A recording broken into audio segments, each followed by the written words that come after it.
দেশাল জাতের সারগুলো দেখাচ্ছি, দেখতে পাচ্ছেন অলরেডি কাস্টমার দাম বলতেছে।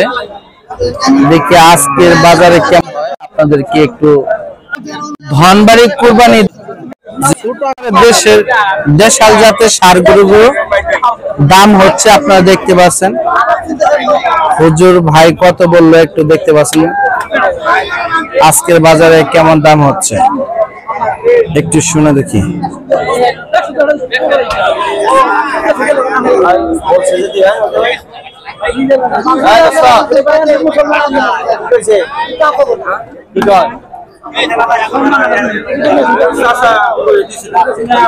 কত বলছেন ভাই, কত বলছেন? ৭৬,০০০ টাকা বলছেন ভাই। কত চাচ্ছেন? ১,১৫,০০০। এটা তো চাওয়ার দাম, বেচার দাম কত বইলা দেন? কত বলছেন? ওই ভাই তো নিব, ভাই নিব না। কত হইলে ছাড়বেন এটা বলেন? ভাই নিব না, না বলে কি ৭৬,০০০ টাকা বলছে? কত কত এর নিচে না? এটা তো চাওয়ার দাম।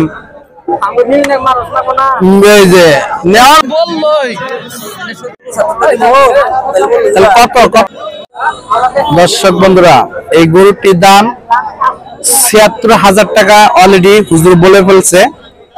২ দাঁত বয়স গরুর ব্যাপারী ভাই ১,১৫,০০০ টাকা দাম চাচ্ছে। গরুটির বয়স অনলি ২ দাঁত বয়স।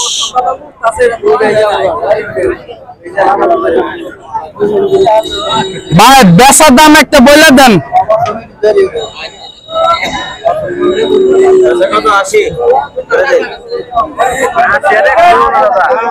হ্যাঁ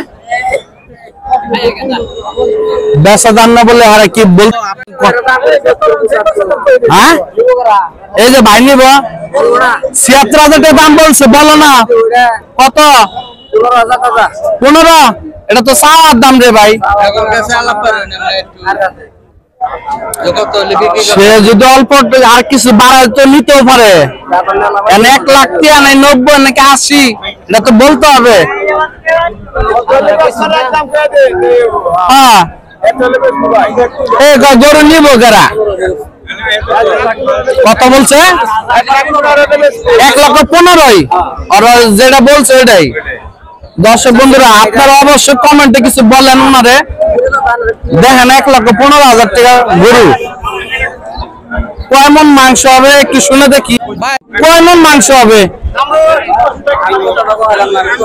না না, গরুর দাম যখন চাইলেন ১,১৫,০০০ টাকা, তাহলে কি পরিমাণ মাংস হবে একটু শুনি।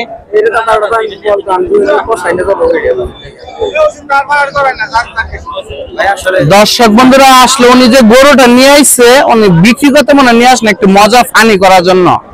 এটা যেটুকু মনে হচ্ছে ওনার চা দাম হলো ১,১৫,০০০, বলতেছে ১,১৫,০০০ টাকা বেচবো। ৭৬,০০০ টাকা দাম বলছে। এখন গরুর মাংস কেমন হবে এটাও বলতে চাচ্ছে না। অবশ্যই গরুটা ওনার নিয়ে এসছে বাজারে ফানি করার জন্য।